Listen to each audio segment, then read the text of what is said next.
Support for this episode comes from Zelle. You'd never fall for an online scam, right? You use two-factor authentication, ignore calls from everyone named Spam Risk, and never use the password. But scammers are getting more sophisticated and more active, which means they're finding millions of new victims every single year. The good news is that there's a lot you can do to protect yourself. There's that old gray color they used to paint schools at that time. So it looked kind of dingy. But it was our place. It was beautiful. Typical calls were, I'm coming to New York, what's the best bar for lesbians specifically? But then every once in a while you'd get somebody that would call and just want to talk. Someone from Oshkosh, Wisconsin or something. Should I tell my parents? Shouldn't I tell my parents? The suicidal calls we weren't permitted to take because we weren't trained for that. I had a few of those calls. Don't kill yourself. Don't be ashamed of yourself. Call this number. That's all we could say, really. But I realized much later on, the switchboard was not only me helping other people, it was me helping me. My family was very close-knit, Brooklyn Irish Catholic, church every Sunday, go to Catholic school. And I started to realize I was gay when I was about 14. And believe it or not, at one time, I was really pretty. And I had a boyfriend, but I didn't want to be with him. And my mother, she wanted me at 16 to marry so I could get these feelings of being a lesbian out of me. She felt I was a bad influence on my younger brother and sisters. So when I graduated high school, my mother didn't want me in the house anymore, and I was still like just a kid. It would have been a hell of a lot easier for me to get married and have a family and be accepted by my mother and loved by my mother, which is something I wanted, but that wasn't who I was. The impact that the switchboard had on me, I realized that a lot of people out there like me, and now I had to tell them it was okay. There's nothing wrong with you. That's what people wanted to hear. They wanted to hear that no matter where they were, no matter how isolated they were, there are other people like you. You had to tell them that they weren't alone.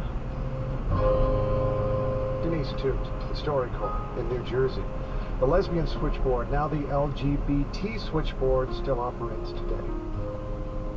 By the way, if you or someone you know may be considering suicide or is in crisis, call or text 988 to reach the Suicide and Crisis Lifeline. Major support for StoryCorps comes from Dignity Memorial, dedicated to celebrating each life with compassion and attention to detail. They help to plan life celebrations now so families don't have to later. Learn more at dignitymemorial.com. And from Subaru, the Subaru Share the Love event runs through January 2nd. By year's end, Subaru and its retailers will have donated over $285 million to charity. Subaru.com/share. This is NPR News. Only 1% of small businesses in the U.S. are owned by indigenous people. Native Americans are so underrepresented as business owners and entrepreneurs. People don't grow up seeing that as an aspirational thing that they should do. One successful Native businesswoman is trying to change that and bring her tribe's values to the business world too. I'm Ari Shapiro. More on All Things Considered from NPR News. Listen to All Things Considered this afternoon from 4 to 6:30 with your host, Bill Reinhardt. This is 91.7. Right now, mostly sunny to partly sunny and a high of 55 degrees. Support comes from Bova Furniture. Since 1985, offering the tri-state contemporary furniture with design, quality, and value in mind. Bova is now holding its Stressless event, featuring stressless chairs, recliners, sofas, and ottomans. You can come in and try them for yourself and experience the comfort firsthand, or learn more at bovafurniture.com. Live from NPR News in Washington, I'm Dave Mattingly. A number of arrests are being reported in Europe today amid terrorism investigations. Prosecutors in Denmark say they're holding 2 people. They say 4 others are the target of a terror probe. Several others have been arrested in Germany, described as suspected members of Hamas, plotting attacks against Jewish targets in Europe. At least one suspect was apprehended in the Netherlands. FBI Director Christopher Wray recently testified to Congress about the raised threat level amid the ongoing war between Israel and Hamas. This is not a time for panic, but it is a time for vigilance, and people should make no mistake that we are in a more dangerous time than we've been in a while. Separately, President Biden's National Security Advisor, Jake Sullivan, is in the Middle East today for a series of meetings. He met earlier today with Israeli officials, including Prime Minister Benjamin Netanyahu, and said Israel plans to shift its war against Hamas to more precise intelligence-driven attacks targeting the leaders of the militants in an effort to reduce civilian casualties in Gaza. Extreme cold is gripping much of China, where temperatures have dropped well below zero. Snow and ice are causing problems in some areas. In Beijing, 2 subway trains collided in icy weather last night, injuring hundreds. This is NPR News. Good morning. It's 8:32, 27 degrees in Cincinnati and 27 degrees in Dayton. This is 91.7 WVXU. I'm Zach Carrion, filling in for Marianne Zalesnik. It's the end of an era. Coney Island will close permanently on December 31st. The amusement park opened in 1886 and added Sunlight Pool in 1925. The property is being sold to MEMI, which operates Riverbend Music Center next door. Vice President of Marketing Rosemary Mooring says they plan to build a $118 million music and entertainment venue. We look forward to putting Cincinnati on the map as a must-play destination for all artists. We're using the if we build it, they will come mentality, and we're really excited that we think that this venue is just going to draw artists to this region that may not have played before. Mooring says Riverbend and PNC Pavilion will both stay and continue to serve as venues. The new facility will be covered, outdoor, state-of-the-art amphitheater. The proposed opening date is spring 2026. About $40 million of public money will go toward upgrading Paycor Stadium. Hamilton County Commissioners approved a memorandum of understanding with the Bengals yesterday, promising to upgrade wheelchair accessibility, stadium seats, and other projects. The money comes from a half-cent sales tax. Commission President Alicia Reese says the contract negotiated with the Bengals decades ago is unfair.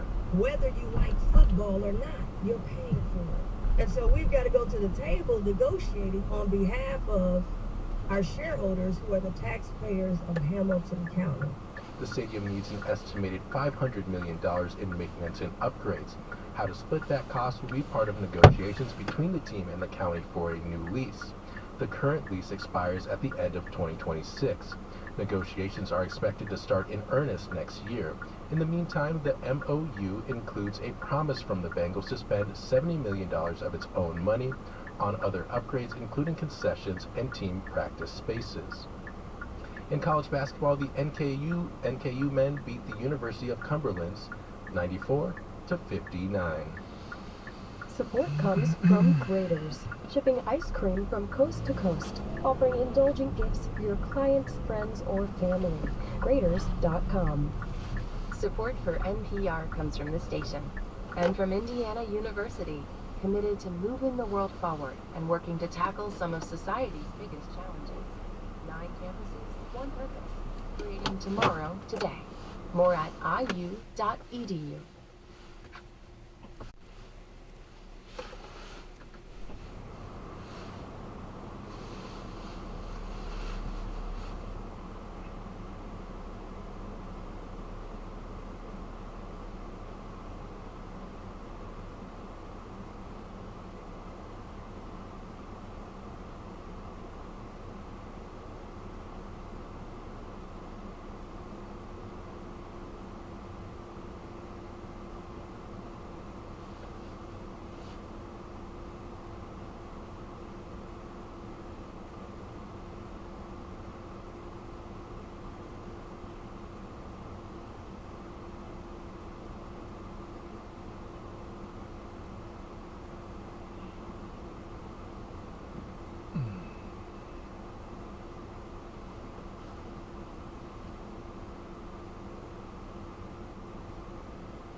organizations use the UiPath AI-powered business automation platform to automate business processes.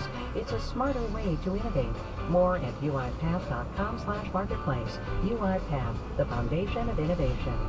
And by UKG, an HR, payroll, and workforce management solution designed to help make a fairy tale workplace a reality. UKG, our purpose is people. Now here's the part where I admit I just can't stand holiday music. Gassing up or buying toothpaste, no escape. Somebody like Paul McCartney sings, but what I hear is simply spending a fortune to my last dime. Joining us to talk sense into me are two childhood friends who separately became music stars who have created and performed holiday music. Here's one, Judy Pancoast. Let me tell you about this house. There's one in every town. It's the one at Christmas time where folks all gather around. House on Christmas Street. Judy's also been nominated for a Grammy for her children's music. Hey, Judy. Hi, David. How are you? Good. I love hearing you because you're my friend, but care to diagnose my general problem with holiday music? I don't understand when you became such a humbug because, I was thinking about this. You actually gave me my very first Christmas present that didn't come from somewhere in my family. If it weren't for Christmas music, when would we hear Bing Crosby or Elvis or Karen Carpenter? We would not hear these great voices if it weren't for the most wonderful time of the year. All right, I suppose some oldies channel, but I see your point. Now, on the line with us as well, jazzman Darman Meter, also my pal since forever. He and his band New York Voices have worked on Grammy-winning projects, and they also have a holiday album. Hey, Darman. Hey, David. You don't hear the genre as a consumerism promotion device? Well, here's where it gets tricky. If you say, I love holiday music or I don't like holiday music, that's like saying, I love pop music or I don't love pop music. The genres are so diverse. Here's Darman with his fellow New York Voices. I like you for Christmas. Please make my wish come true. So, Darman, to what extent might it also be about the intent of the artist when crafting a Christmas song?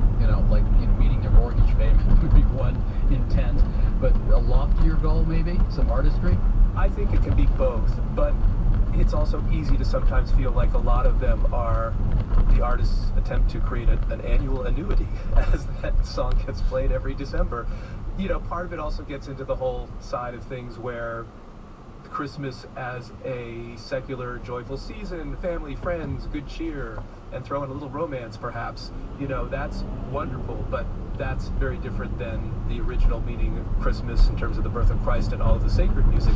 And that music tends to be put on the shelf. I love the balance of the two. Judy Pancoast, what was your intent when you wrote House on Christmas Street? I mean, it wasn't just like to get a nickel out of me. The original intent was just to make people happy. Yeah, really, that's it. I just want to make music that makes people laugh, have a good time, have fun. I've never gotten rich off my music, so that wasn't even a thought. But I'll be honest with you, immortality, David. I wanted a song that would live on after I'm gone. The only times a lot of people hear Nat King Cole is at Christmas time. So I said to Philip, my husband, I said, if I ever had a hit, I would want it to be this one because it would come back year after year after year long after I've left. Big ending now from Judy. On Christmas Judy Pancoast, House on Christmas Street, her song embraced by people who do those houses you cruise past, covered in blinking holiday lights. And Darman Meter, New York Voices, each are my friends from our childhoods in Central Maine. Links to their work at marketplace.org. Thank you both. Thank you. Thank you, David. To play us out, here's Darman with New York Voices. Good tidings to you wherever you are. Good tidings for Christmas.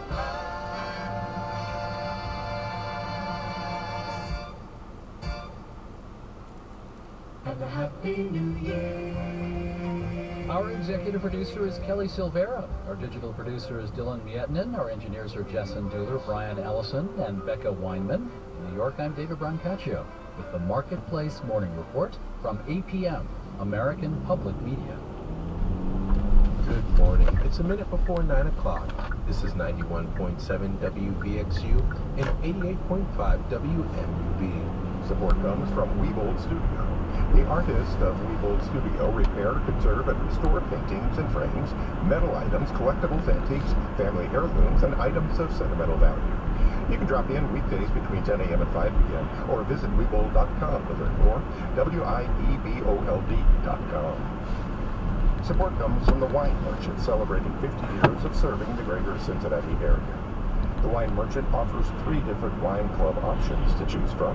Gourmet gift baskets and gift cards are also available online at winemerchantcincinnati.com. The Wine Merchant can help you discover the right wine for your taste or the wine lover on your list.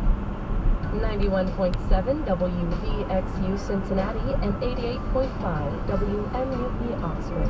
News from Cincinnati Public Radio and NPR. Welcome to NewsHour. It's live from the BBC World Service in London. I'm Tim Franks.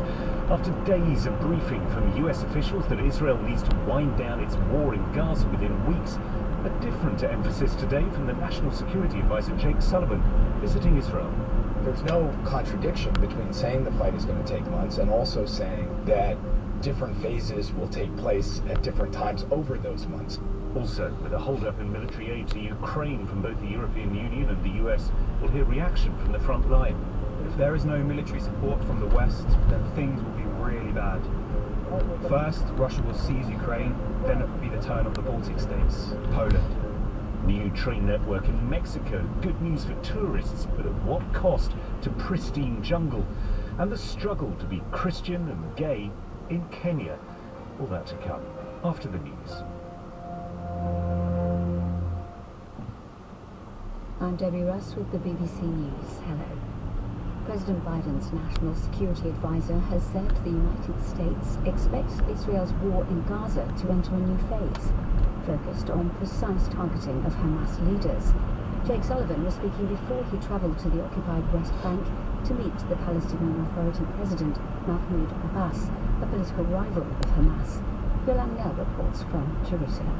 Mr. Sullivan said it would take months to achieve Israel's objectives in the war, but that fighting would proceed in phases, with a shift away from the intensity of the current campaign.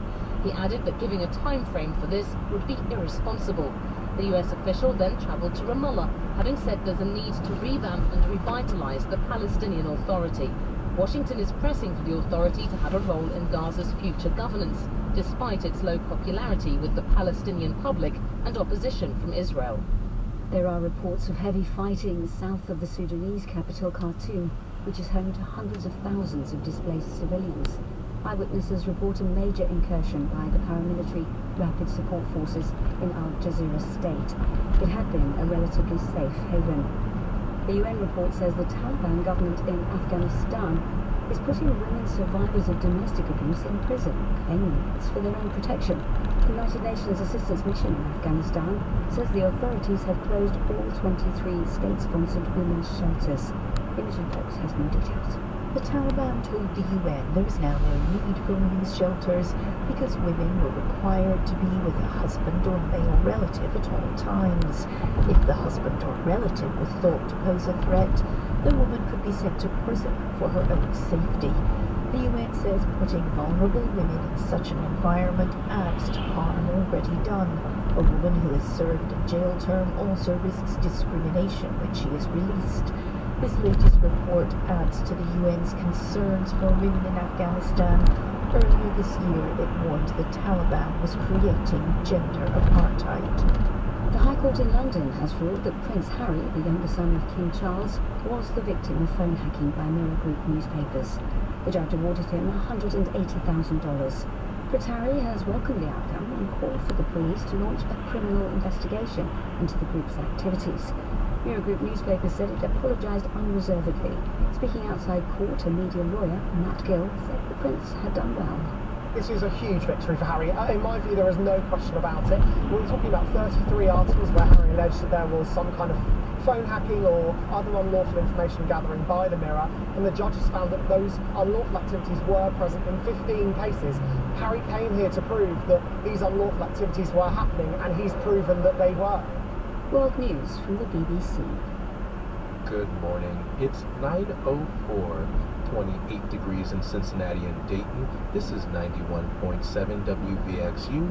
I'm Zach Carey. I'm filling in for Marianne Zelesnik. A decision could be coming soon on the design for a replacement for the 4th Street Bridge between Newport and Covington. Executive Advisor Gary Valentine says the Kentucky Transportation Cabinet started gathering public input last year. I think the community fed back. They'd like to see our iconic structure there. KYTC's committed to an iconic structure. There's been 4 options presented to the two cities, City of Covington, City of Newport. Valentine says construction on the bridge is expected to start in 2025. The same time, work should begin on the Brent's Bench Companion Bridge. Valentine was the guest speaker at yesterday's Covington Business Council luncheon. A Kentucky League of Women's Voters chapter is concerned with a lack of transparency over pre-filed bills ahead of the state legislature's upcoming session. Legislators passed House Bill 10 during the 2022 session.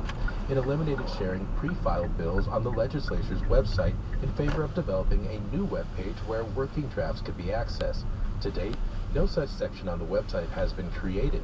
League of Women Voters Vice President Becky Jones argues the lack of one-click access discourages transparency in favor of fast-tracking legislation. If we can't find legislation that is being contemplated by our legislators before it's filed, then we are, as citizens and other legislators, at a significant disadvantage to prepare ourselves for what is going to be discussed in committee.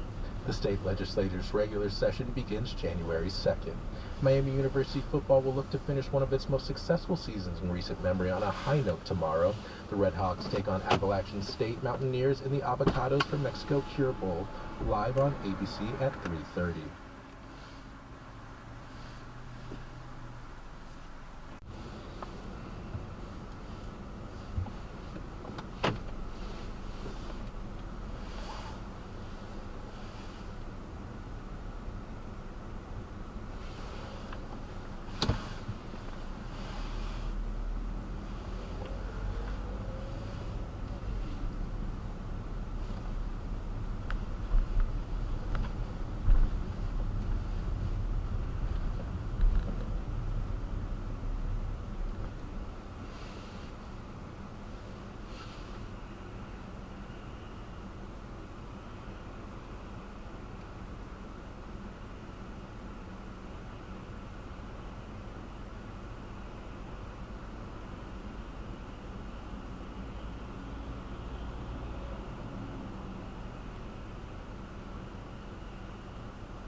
polls suggest as much as 80% of people in the region back the project, with many hopeful over the prospect of new jobs and greater income.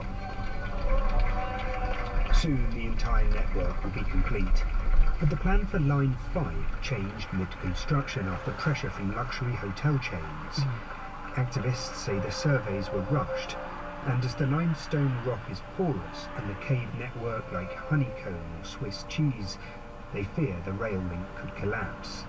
In an exclusive interview, the director of the Tren Maya, General Lozano Aguila, insisted it was completely safe. We all have worked together to achieve this magnificent goal. Tren Maya is a great infrastructure. Every Mexican, every international tourist transporting themselves in a train, they will be safe. Es una gran obra. For AMLO, it's part of a wider vision to regalvanize Mexico's once great train services. It includes returning some 20,000 kilometers of track exclusively for freight use to passengers, and creating a coast-to-coast cargo line to rival the Panama Canal. Okay. We emerge from the tunnels into an archaeological gem, a cenote called Manitas, with 31 pre-Hispanic handprints on the walls, a burial site of some of the first peoples of the Americas. AMLO's legacy infrastructure project may bring jobs to the Yucatan, but his critics worry it will also ruin the hidden treasures upon which the region was founded. It's Will Grant reporting from southern Mexico. You're listening to NewsHour. Distribution of the BBC World Service NewsHour in the U.S. is made possible by American Public Media, producer and distributor of award-winning public radio content. APM, American Public Media, with support from C3 Generative AI, verified, traceable answers, secure, hallucination-free, LLM-agnostic, IP liability-free. Learn more at c3.ai. This is 91.7 WVXU. You're listening to the BBC NewsHour. Support comes from Connect. Connect offers low-cost and no-cost plan options for Kentucky residents. Whether you're continuing coverage or just getting started, open enrollment is underway through January 16th. More details on health plans and enrollment can be found at connect.ky.gov. That's connect.ky.gov. Support comes from the University of Cincinnati College of Medicine and UC Physicians, where award-winning faculty with expertise in all aspects of medical education strive to ensure that the next generation of physicians are well prepared on day one and every day after. Learn more at med.uc.edu/indispensable. Hunter Biden turns up on the Hill and blasts Republicans for turning down the opportunity for him to testify in public. What are they afraid of? House Speaker Johnson claims the White House has stonewalled requests for more information, so the impeachment inquiry will move ahead. We have no choice. We have to take the next step. And you're a mean one, Mr. Smith. In a pre-Christmas court filing, Trump's attorneys compare special counsel to the Grinch. Next time on 1A. A starts in 10 minutes at 10 o'clock on 91.7 WVXU. 9 first warning weather, mostly sunny today with a high of 55 degrees. Not as cold tonight, a low 34. Right now, 31 degrees in Cincinnati. This is NewsHour, live from the BBC World Service. What does it mean to live a life guided by the Christian faith when your religious community considers your sexuality demonic? In Kenya, lesbian and gay individuals usually suppress or hide their identities for fear of rejection or punishment from their religious communities. 10 years ago, a group of queer Christians in a search for their own spiritual community defied the stigma to form the country's first openly queer-affirming church. It's provided spiritual solace for nearly 200 Kenyans who badly need it, but now it's facing new threats to its existence, as the BBC's Esther Okolo discovered. Names of individuals in this report have been changed for their safety. After I came out as a gay person, I was kicked out of my family. They disowned me. I was disowned by friends. Everything in my life went to zero. It's not easy being out and proud as a queer person in Kenya, especially if you're religious. Growing up in this socially conservative society, I saw queer folk labeled as sinful and even demonic. So I was intrigued when I heard of a church that's conducting multi-faith worship, especially for this group who find themselves unwelcome in other religious spaces. I missed going to church because I knew every other Sunday I had to be somewhere. I had a session that would make me happy. I would dance in church, I would meet people. Pauline is one of the founding members of this queer affirming church. They are a non-binary lesbian who uses the pronouns they, them, and experience rejection from their congregation because of their queer identity. When you are removed from a space, the urge of knowing, is there any other person who have been sent away from the church? Then that was the space that we were looking for, to meet other queer Christians. After leaving their family home and moving alone to the city, Pauline met others in the same position, queer Kenyans who were building a life away from the communities they grew up with and craving a space for religious expression. All the advocacies were being done on health, on human rights, and all other things. But there was no advocacy on a faith. A small group came together to watch music and preaching on YouTube every week. It became such a precious Sunday sanctuary that they decided to curate a religious space which would actively welcome queer people of all denominations. From a first gathering of nervous attendees, the church has grown to nearly 200 members. It's a spiritual sanctuary filled with love and acceptance. Pastor John is one of the church's newer members and now a leader for the group. He remembers his profound feelings the first time he stepped into this space. I get into a space and I'm like, wow, so this exists. Like, there are people who are authentically queer and they're this even powerful. That was special for me. All my theological wrestling with queer theology was making sense. Once it lands on the space, I would see the Holy Spirit indwelling queer bodies, not demons like people say.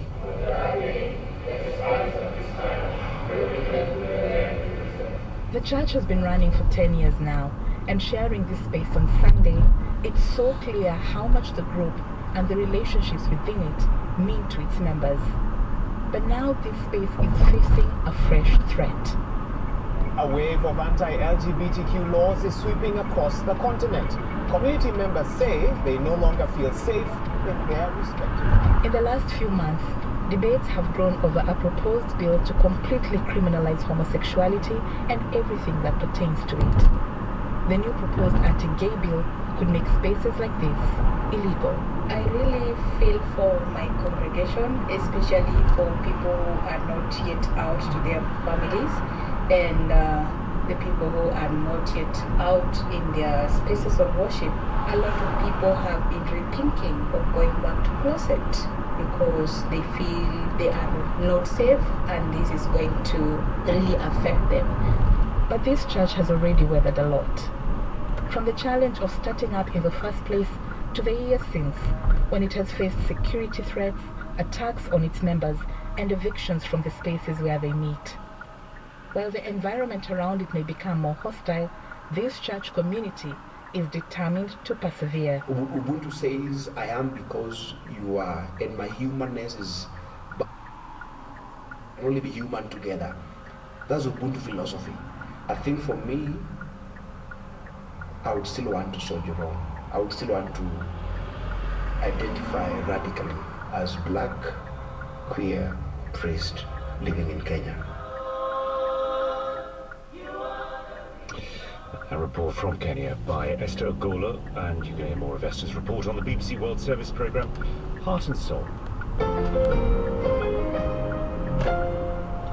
A state memorial service has taken place at the Sydney Opera House in Australia for the entertainer Barry Humphries, who died in April at the age of 89. Hundreds gathered to celebrate the life of the man behind the larger-than-life character Dame Edna Everage, with tributes from King Charles and Sir Elton John. Our correspondent Phil Mercer was at the service.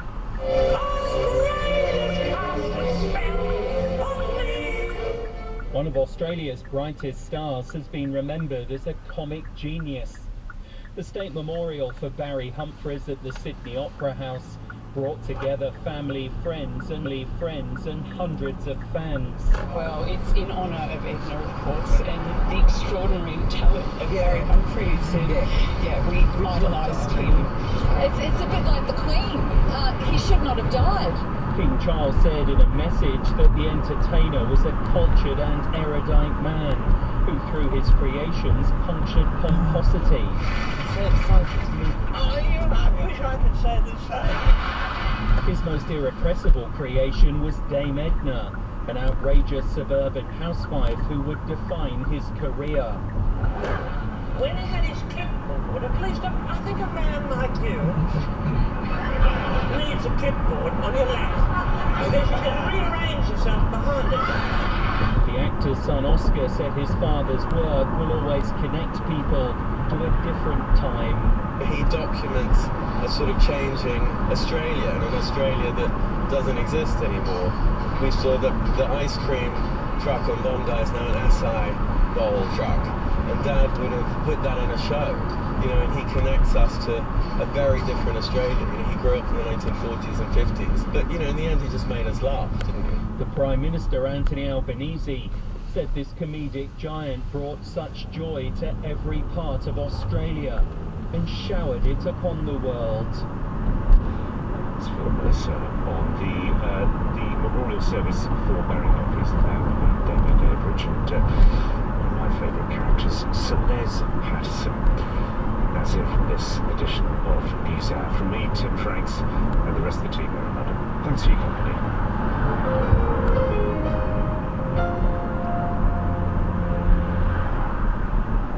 It's a minute before 10 o'clock. Thanks for listening to 91.7 WBXU and 88.5 WMUB. Support comes from Rock Island, a locally owned remodeling and construction company. Whether it's a porch, deck, bathroom, kitchen, addition, or a whole home remodel, Rock Island specializes in adding modern amenities while preserving your home's original character. More at rockislandrealty.com, bringing great people and great homes together. Support comes from Nederlander Entertainment, presenting Andrea Bocelli Sunday, April 7th at Heritage Bank Center. One of the most recognized voices in the entertainment industry, Bocelli will perform songs from his beloved repertoire and will feature selections from his solo album, Believe. Andrea Bocelli, April 7th at Heritage Bank Center. Tickets are available at Ticketmaster.com. 91.7 WBXU Cincinnati and 88.5 WMUB Oxford. News from Cincinnati Public Radio and NPR. One elite university is standing by their leader. Another accepts the resignation of theirs. What can and what can't you say on a college campus? From WAMU and NPR in Washington, this is One Edge.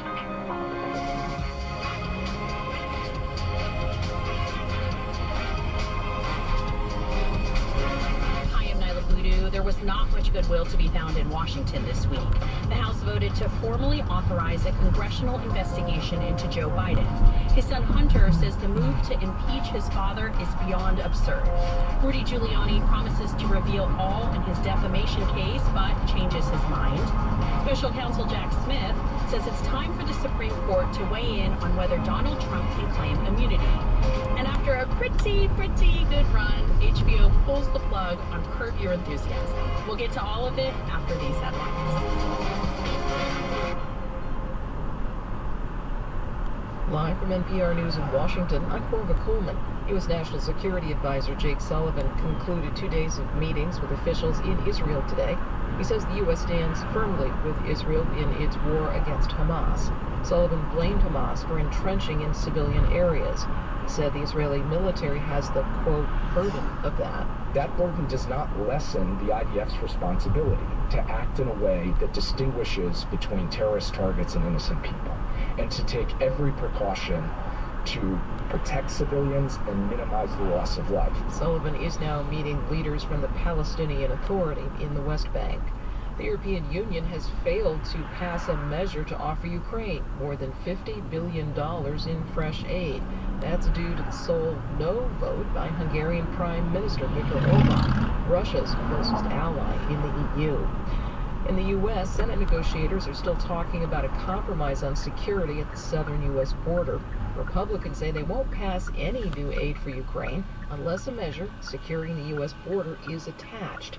U.S. aid for Ukraine will run out at the end of the year. The mother of a 6-year-old who shot his first-grade teacher in Virginia earlier this year is due to be sentenced in state court today. NPR's Amy Held reports she faces felony child neglect charges. Deja Taylor faces up to 5 years in prison, but prosecutors say they'll recommend 6 months as part of a plea.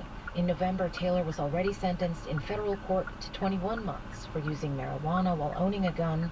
She said she would regret for the rest of her life what happened to Abigail Werner. That's the first-grade teacher shot through her hand and into her chest with Taylor's gun. She'd left it in her purse, and her 6-year-old took it off the dresser, brought it to school in Newport News, and shot his teacher.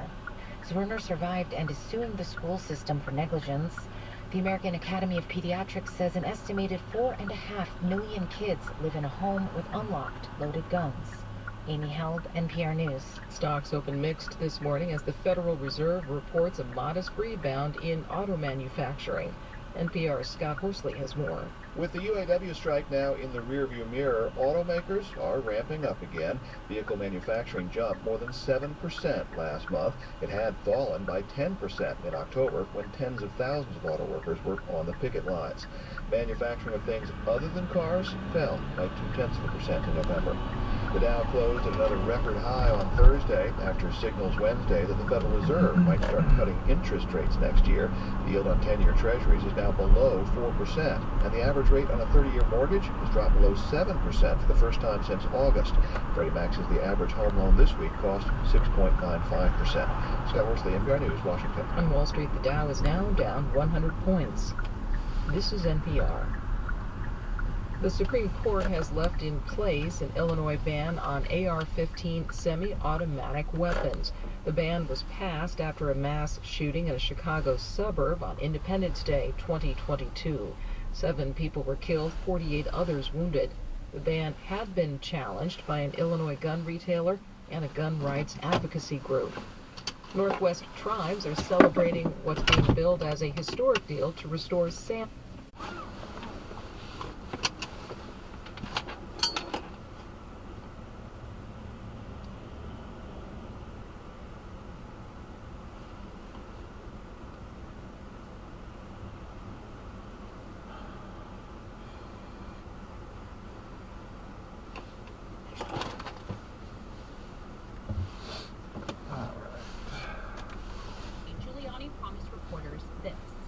When I testify, we'll get the whole story, and it will be definitively clear what I said was true, and that whatever happened to them, which is, it's unfortunate if other people overreact, but everything I said about them is true.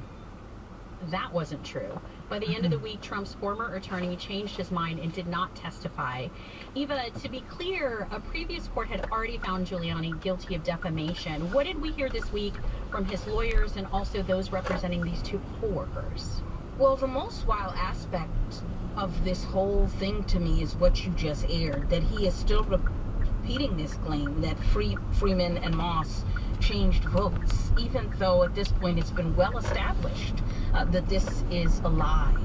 His lawyers, contrary to the comments that he made outside of court, said that, this is the product of bitterness. They even suggested, he's almost 80 years old. You have to forgive him. He's an old man. That's why he's still making these cockamamie claims. But Giuliani could be significantly financially liable. I mean, Freeman and Moss's lawyers are asking the women to be awarded $24 million apiece. And that's because these lies really caused havoc in their lives. They were threatened, they got horrible voice messages left for them.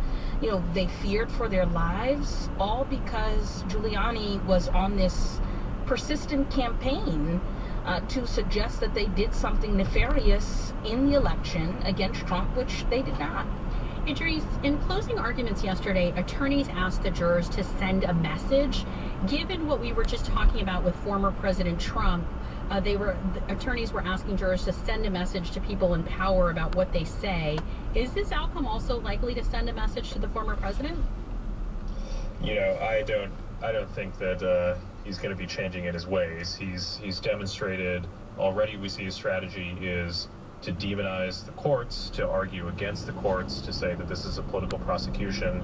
Giuliani is low on money. He's been asking the president for help with that, and there's been some attempt at fundraising and whatnot. But I don't think that the ethos of Trump is going to be changing very much throughout the campaign. And even this repudiation, even the repudiations that we've seen over the course of the last few months, some of his key attorneys like Jenna Ellis and others in Georgia who have had to issue apologies as part of plea deals, that has not caused the president to change his tone, and I don't imagine that even a conviction of Giuliani, even a resounding judgment against him would be enough to change his view. So, I think that in addition to talking about Rudy Giuliani with respect to this case, it's really important for us to think about the women who were injured and about the cost of misinformation in our society. Here we have two black women, a mom and a daughter, who were falsely accused of stealing ballots or, of fraud, and who really suffered serious consequences. Racist, hateful emails. One of the women, Shane Moss, testified this week that she fears going out of her house. She's in therapy. They had to move. She lost her job, and they played some of these horrible, horrible messages that threaten lynchings and death, and it's I just think it's really important that we don't lose sight of who's hurt by this kind of false talk. Eva, can you remind us the jury is deliberating as we speak what they're being asked to deliberate over? Well, they are being asked to digest all this testimony they got this week, and the Giuliani's guilt or innocence is not really being litigated. It's really the amount of damages at this point. But something that even their lawyers conceded is that they might not actually get this money because Giuliani is broke. But that is what the jury is deciding, how much money they should be awarded. We'll have more to come from our guests. We're with Washington Bureau Chief for The Economist, Idris Kaloun, Eva McKend, national politics correspondent at CNN, and Cheryl Gay Stolberg, Washington correspondent at The New York Times. And you, what questions do you have about this week's headlines? You can email us and join our conversation, 1a@wamu.org. Your questions and comments are welcome. I'm Nyla Boodoo. This is 1A.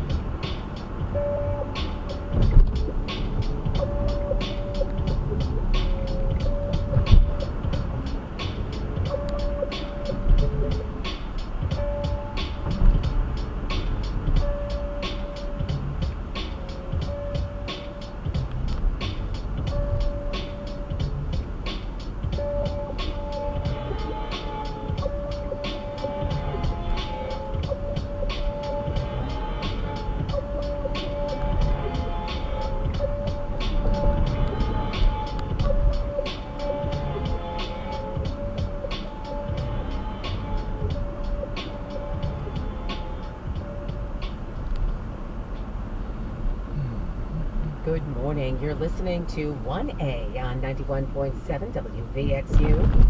Coming up in the next hour of the Friday News Roundup, cops deal in Dubai puts oil and gas producers on notice. Argentina devalues the peso, and signs of a growing rift between Biden and Bibi. Support comes from the East Walnut Hills Business Association. This holiday season is your opportunity to discover historic East Walnut Hills and the wide variety of eclectic independent businesses where you can shop, eat, and play. From charming boutiques to cozy cafes, the neighborhood offers a diverse array of establishments. Explore more online at eastwalnuthills.org. Support for WVXU comes from listeners like you and from the Honorable Order of Kentucky Colonels, providing more than $3.1 million in grants to 343 nonprofits across the Commonwealth. Because a colonel gave, Kentuckians got help. More at kycolonels.org. That's kycolonels.org.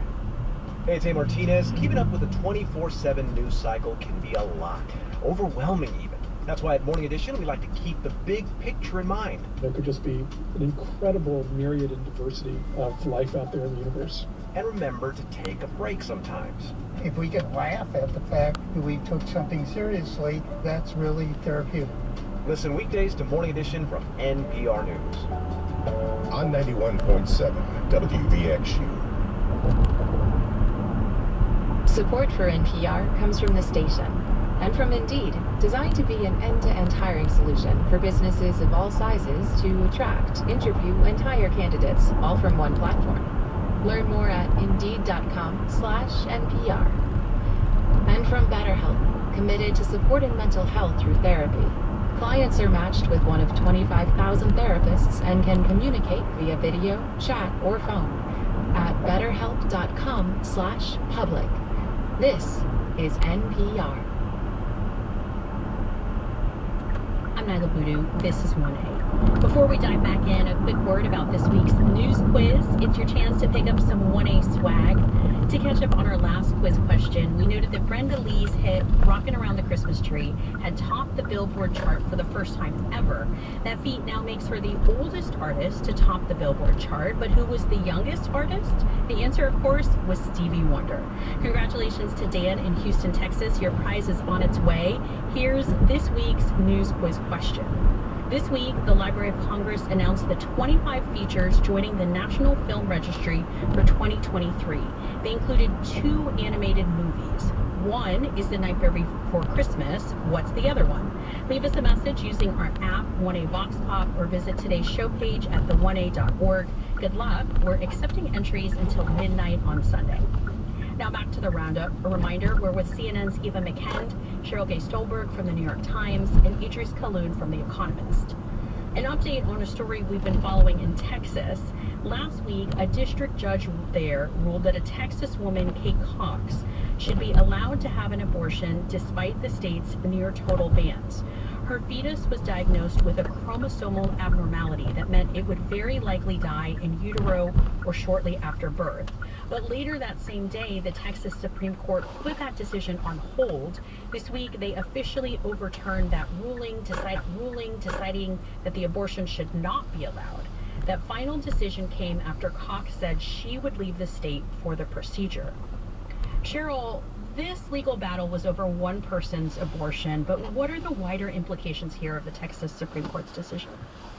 So you're right, it's over one person's abortion, and of course it's the Texas Supreme Court, so it applies to Texas. But if you look at what's happening around the country, many states have adopted these very strict abortion laws. Texas's law had this very narrow exception.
Support comes from Connect. Connect offers low-cost and no-cost plan options for Canadian residents, whether you're continuing coverage or just getting started. Open enrollment is underway through January 16th. More details on health plans and enrollment can be found at connect.ky.gov. That's connect.ky.gov. Support comes from Matinee Musicale Cincinnati holding its Nancy F. Walker Memorial Scholarships auditions on February 24th. Instrumental and vocal students in junior or senior years of high school or college studying classical music can apply by the January 29th, 2024 deadline. Details and application materials at matineemusicalcincinnati.org.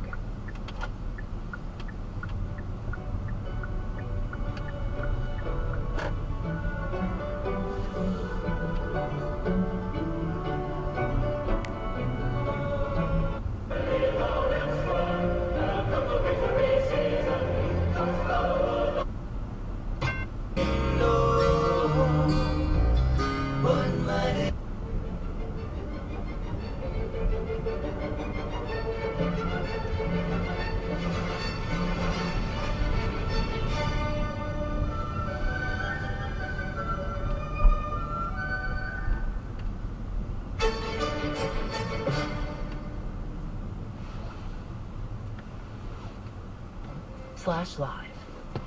We can't wait to see you soon.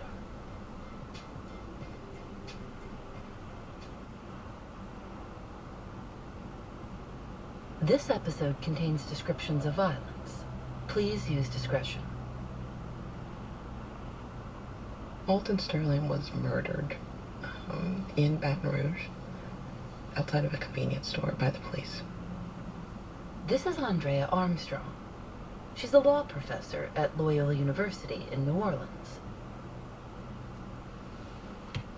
Since the dawn of mankind, there have been generations, and no generation has been more disruptive than the millennials. Millennials killed cable TV. Millennials killed the 9 to 5. Millennials killed ironing. Millennials killed paper napkins? Really? Millennials killed golf. Millennials killed the mall. Millennials killed marriage, and now millennials are killing motherhood. As a millennial, I am terrified of both pregnancy as a female and bringing a child into the world that we live in. Why millennials dread motherhood. Coming up on Today Explained. Support for this show is brought to you by Robinhood. Tired of limited bonuses and capped rewards on your current brokerage account? Switch to Robinhood and boost your portfolio. Move your assets over to enjoy an unlimited 1% bonus. No restrictions, no cap. Whether you transfer $100,000 and receive a $1,000 bonus, or transfer $2 million and get an impressive $20,000 bonus. Visit Robinhood.com/Vox to claim your bonus. Terms apply to the bonus. See full bonus terms at Robinhood.com. Investments offered through Robinhood Financial LLC. Investing is risky. Support for this show comes from Kraken. Crypto is like the financial system, but different. It doesn't care where you come from, what you look like, your credit score, or your outrageous food delivery habits. Crypto is finance for everyone, everywhere, all the time. Kraken. See what crypto can be. Not investment advice. Crypto trading involves risk of loss. Cryptocurrency services are provided to U.S. and U.S. territory customers by Payward Ventures Incorporated. View PBI's disclosures at kraken.com/legal/disclosures. Today Explained. Now you say it, Francis. Today Explained. Good job. Rachel Cohen writes about policy at Vox. She's also a millennial who's been thinking about whether or not she wants to be a mom. So I'm 31. When I was 30, I had been seeing someone for about a year, and things were going really well, but we never talked about our feelings on having kids, and everything that I was really seeing about motherhood looked really bad, but I didn't want to say something that might mess up the relationship because I'm not someone who's always wanted to be a mom, and I'm not someone who's always loved being around little kids or babysitting, and so it kind of set me on this journey of just trying to learn more about motherhood and reading more stories and doing research. And there were aspects about it that seemed kind of nice in this way that surprised me, but then my fuzzy feelings would fade and I would remember all the ways in which what we are told about motherhood in America sounds like hell. Just to give you like an example of what I mean, here are some of the major titles of nonfiction that have come out over the last couple years on motherhood. Mom Rage, The Everyday Crisis of Modern Motherhood. Screaming on the Inside, The Unsustainability of American Motherhood. Ordinary Insanity, Fear and the Silent Crisis of Motherhood in America. All the Rage, Mothers, Fathers, and the Myth of Equal Partnership. So, you know, you can kind of see where the dread feeling comes from. It's gonna hurt your romantic relationship. It's gonna destroy your sex life. How about 6 years? That's when I think I'll want to do that again. You're gonna lose touch with all your friends. Isn't it weird though when you have a kid and all your dreams and hopes just go right out the window? Your career's gonna suffer. Really are gonna be missed around here. Well, I won't be gone too long. I'll be back as soon as my maternity leave finishes. Well, unless you give my job to someone else during that time. Your physical and mental health is going to degrade. You're going to get no support from your partner, your employer, the state. You're going to be all on your own, probably going to go bankrupt. Like, have fun. Rachel took all those feelings she was having about motherhood and put them into a piece for Vox titled How Millennials Learn to Dread Motherhood. And the essay got a ton of responses from all sorts of millennials who were like, I'm a millennial who's dreading motherhood and parenting. I am a mother, but I was dreading it. Don't want to put my body through that if I have the option. And I think for the first time in my life, I'm asking, what would the quality of my life look like? I think a big part of that is social media and being able to see the reality, the day-to-day of being a mother. I just don't know how much I can give to a child. I pay a lot of attention to the news and to climate change, and things seem pretty grim. There's not really much hope for the future, so I don't want to add to it.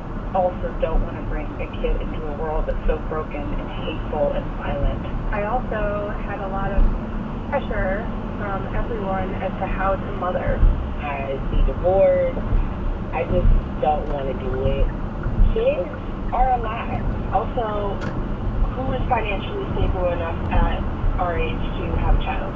Show me them. My goal going into the piece was to explore this concept of dread that women are feeling, and to understand sort of how the discourse had changed. So it wasn't really like trying to prove a thesis so much as understand something that I was observing. And there's always been ambivalence and even a little fear with the idea of becoming a parent. It's a life-changing decision.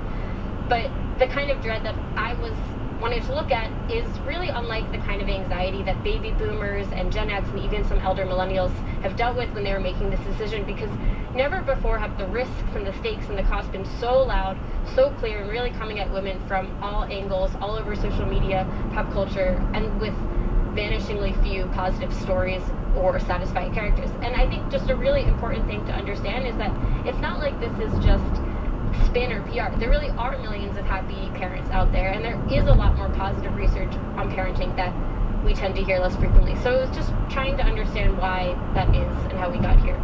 I wonder, is there like a left-right divide in how motherhood is depicted on social media? Is this political in some way?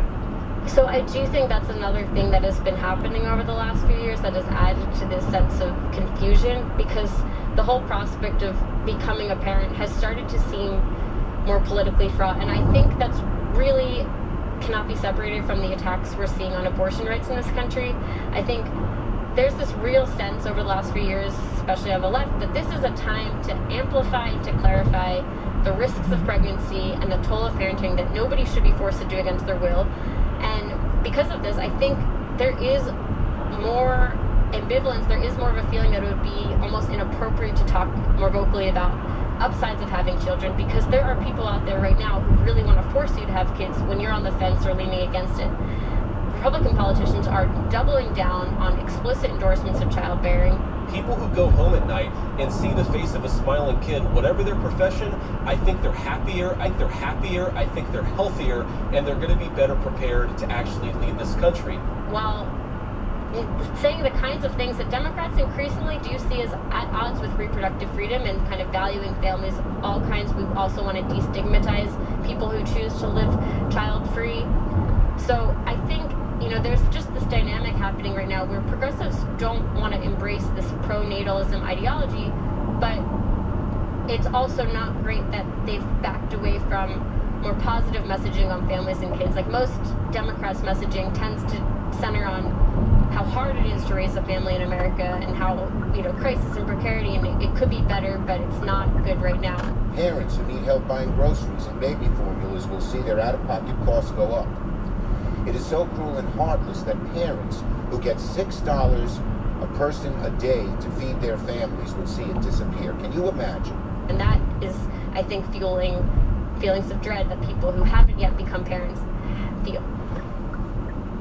Okay, so depending on your politics, depending on your algorithms, depending on what's around you and what kind of culture you can consume, you're seeing this dreadful depiction of motherhood in America, or perhaps you're seeing this sort of unrealistic, everything is perfect, idealistic version of motherhood.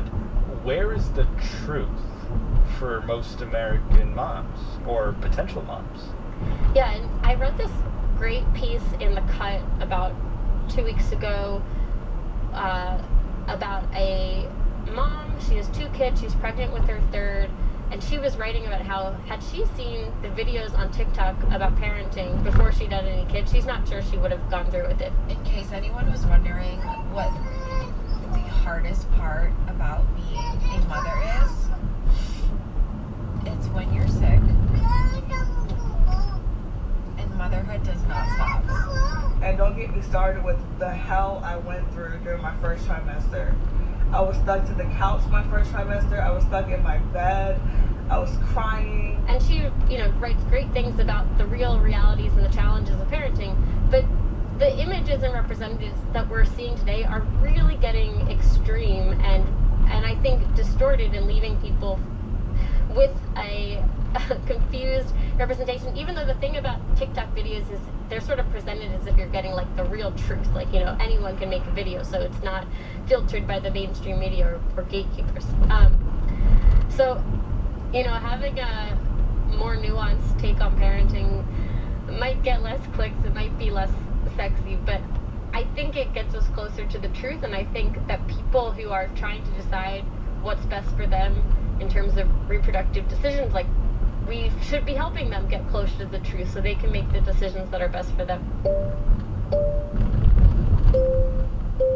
I've heard from so many women over the last week saying, like, thank you. They had never had these anxieties really articulated before. Some of them cited the Barbie movie monologue as the closest getting to that. You're supposed to love being a mother, but don't talk about your kids all the damn time. You have to be a career woman, but also always be looking out for other people. But, you know, they had never even really, they said, talked to their friends or even their partners about it. And I know for me, doing this project, you know, pushed me to ask even some of my closest friends questions we had never talked about together, even though it turns out we were all kind of grappling with similar fears and messages. And I can say, like, my own feelings of dread have gone down since doing this research and since talking with more people in my position, with people who are already parents. And so I feel like the balance is just trying to be sensitive to how the information is conveyed and what people should realistically do with it, and not to be afraid to share the good stuff, because that's part of the story too, even if, you know, it might generate fewer clicks.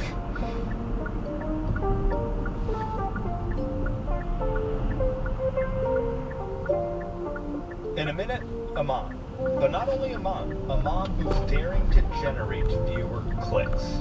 It's Today Explained.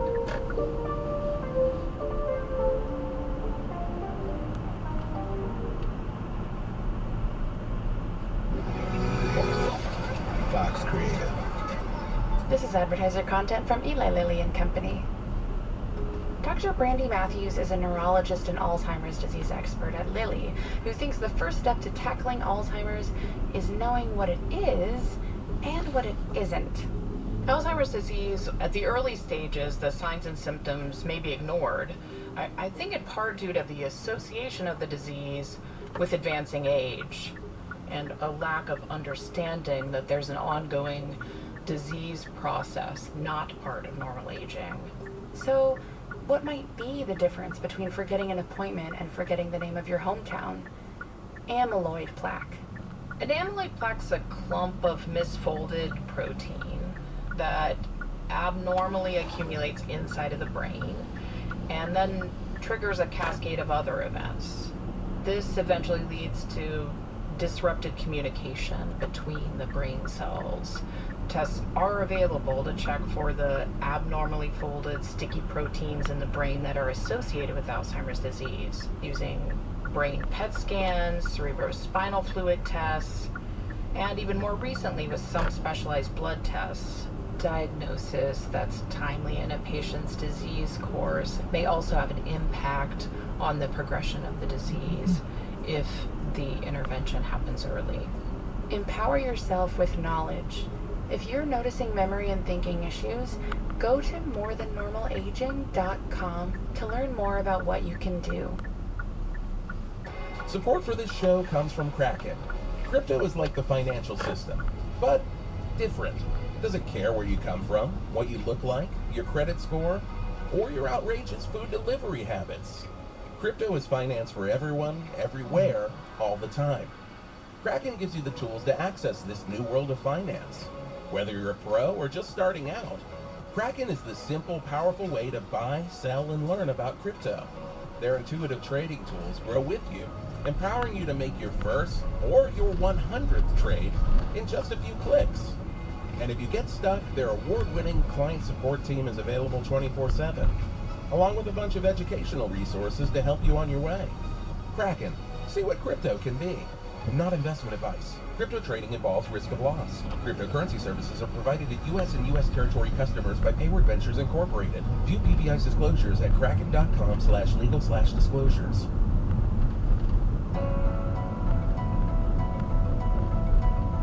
Support for this show is brought to you by Robinhood. There are lots of ways to potentially boost your investments these days, and even more options on where to stash them. Make the smart move by transferring your brokerage account over to Robinhood. Whether you're transferring $1,000 or $2 million, don't miss out on Robinhood's offer of an unlimited 1% bonus on your assets. Unlimited as in no cap. See why over 3 million people have rated Robinhood 5 stars on the App Store. Visit robinhood.com/Vox to claim your bonus. Terms apply to the bonus. See full bonus terms at robinhood.com. Investments offered through Robinhood Financial, LLC. Investing is risky.